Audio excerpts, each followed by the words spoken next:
When you are fearless, you become careless.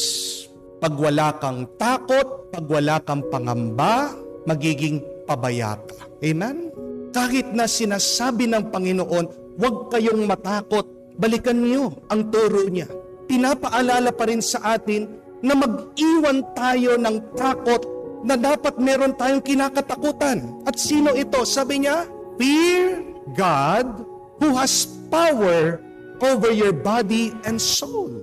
Ang sinasabi lang niya na wag nating katakutan ay ang mga tao. Ang sinasabi ng Diyos sa atin, wag nating katakutan yung mga nangyayari sa ating buhay. Pero kailangan pa rin at mahalaga, mag-iwan ka ng konting takot sa iyo. Ilagay mo yung takot na yon sa Diyos.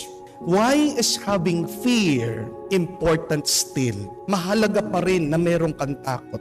Dahil tandaan niyo po ito, that your fear is your profession of faith.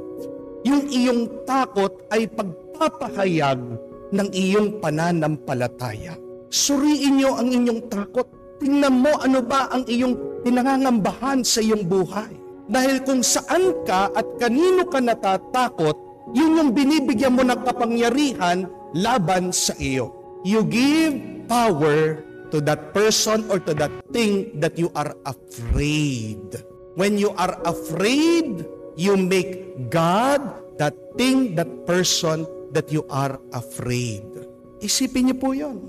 Ginagawa mong Diyos anuman yung bagay na kinakatakutan mo. Halimbawa, alam ko meron mga iba sa inyo, pag nakakita ng palaka, naninigas. Palaka lang, napakaliit lang. Pero pag lumundag na yung palaka, bigla sisigaw. Binigay mo yung lakas mo, yung kalayaan mo, kanino? Doon sa palaka. Kinakatakutan mo Di po ba? Pag dumadating na yung naniningil sa iyo, nagtatago ka na. Amen? Pag parating na si Judith, kilala niya po si Judith? Yung naniningil sa iyo, Judith. Hindi na makatulog, hindi na makakain, nadidepress na, hindi na alam saan magtatago. Di po ba? Natatakot ka dun sa Judith, dun sa naniningil. Ginawa mong Diyos yun laban sa'yo. Binigay mo yung iyong kalayaan, binigay mo yung iyong tuwa, binigay mo yung kapangyarihan mo, yung iyong saya doon sa kinakatakutan mo. Yung iba, takot din sa mga asawa. Di po ba? Pag nag-ring na yung cellphone, kahit na anong ginagawa, bibitawa, tatakbo, uuwi. Natatakot sa asawa. Sinong Diyos mo? Ang Diyos talaga? Aminin yung asawa mo. Bakit? Takot ka sa kanya Di po ba? What are you afraid of? Ano yung kinakatakutan mo? Sinasabi ng Diyos, isa lang dapat ang ating katakutan, ang Diyos Ama. Dahil pag kinakatakutan mo ang Diyos, anong sinasabi natin? Anong pinapahayag natin? Na mas malakas ang Diyos. Mas makapangyarihan ang Diyos. Pag natatakot ka dahil mawawalan ka ng bahay, mawawalan ka ng pera, mawawalan ka ng trabaho, anong sinasabi mo sa Diyos? Hindi ka nagtitiwala sa Kanya. Amen? Yun yung sinasabi mo pag natatakot ka sa buhay. Na may mas malakas pa, may mas makapangyarihan pa sa Diyos. Hindi po ba insulto sa Diyos yun? Marami sa inyo, marami sa atin, alam ko, number 1 kinakatakutan, kamatayan. Death.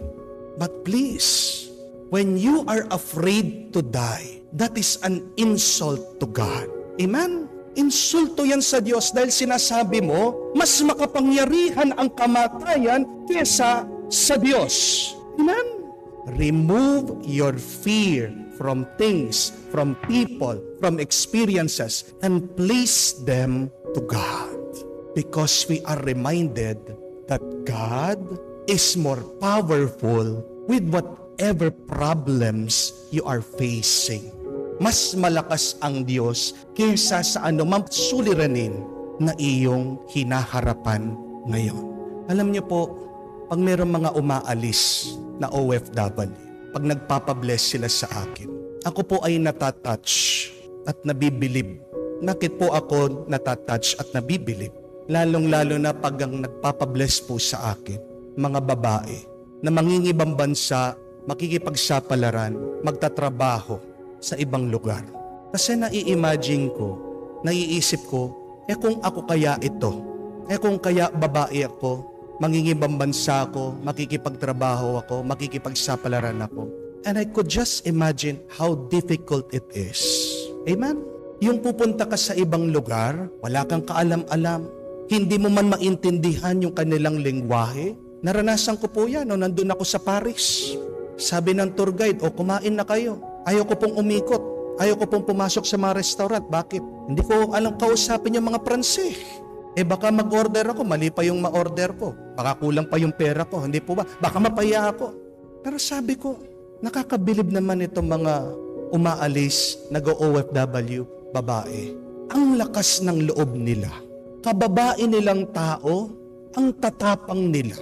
Lalong-lalo na pag nasa ibang bansa ka, walang kasiguraduhan. Di po ba? Hindi mo alam kung sino magiging amo mo, kung mabait ba yan o abusado. Hindi mo rin alam kung ano mangyayari sa'yo doon. Baka lokohin ka, baka kidnapin ka, baka i-rape ka. At palagi kong pinagmumunihan yon, iniisip ko, sabi ko, saan kaya humuhugot ng lakas ng loob at tapang ang mga babaeng ito, ang mga OFW na ito? Bakit kaya nilang makipagsapalaran, humarap sa pagsubok sa ibang bansa, malayo sa kanilang mga pamilya?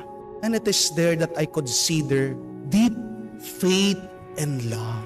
Ayun yung nagiging susi para mahawi, maisantabi at mawala yung takot at pangamba nila.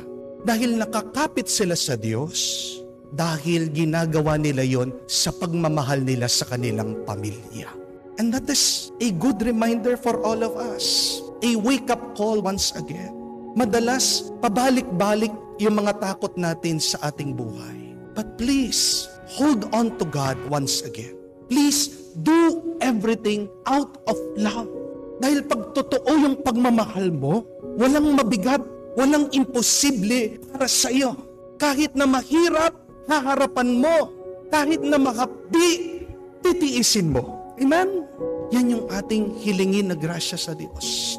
Isang malalim pang pananampalataya sa Kanya. Isang matibay na pagmamahal. Para kahit anuman ang mga takot at pangamba ng buhay, kaya nating malampasan. Takot mo man yan sa iyong negosyo, sa iyong trabaho, nangangamba ka, nakauubusan ka ng pera, hindi mo alam kung saan ka makakakuha pambayad ng utang. Takot mo man yan na baka iwan ka ng iyong asawa sa ibang babae o masira ang inyong pamilya, maging broken family kayo. Takot man yan sa iyong sakit, nangangamba ka na baka kunin ka na ni Lord. Paano na lang ang iyong mga anak? Paano na lang iyong pamilya? Please, ask for more strength. Ask for stronger faith. And ask the Lord to give you a perfect love. Yung iyong takot, lagay mo sa Diyos. Bigay mo sa Diyos. Alay mo sa Panginoon. And see, God will turn your fear into your strength. God will turn your fear into your blessing.